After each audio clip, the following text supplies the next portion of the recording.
Il y a plein de gens qui ont paniqué quand j'ai commencé à parler des subliminaux toxiques, donc je vais vous donner les conseils de base pour éviter de tomber sur des trucs vraiment négatifs.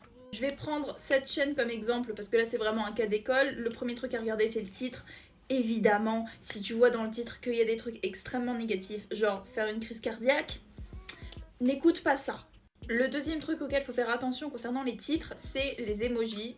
Quand il y a un subliminal avec uniquement des emojis, c'est un petit peu douteux, et si tu vois des emojis comme ceux qu'il y a juste en dessous de moi, ça paraît évident que le contenu du subliminal ne sera pas safe du tout.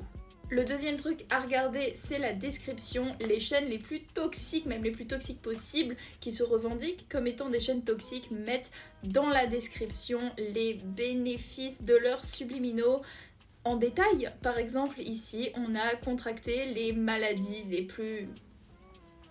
Voilà.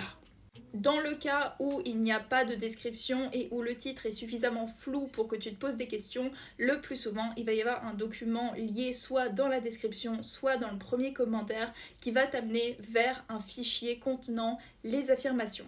Par exemple, sur ce subliminal, être littéralement, voilà, c'est en anglais mais je pense que tu comprends, avoir son corps qui se décompose, euh, il y a des vers de terre sur toi, tu pourris sur place. Ce genre d'affirmation, vu que ces gens ne peuvent pas les mettre, ça me choque, c'est terrible. Vu que ces gens ne peuvent pas les mettre sur YouTube, ils vont les mettre dans un dossier lié à leur subliminal. Bien évidemment, n'écoutez pas ça.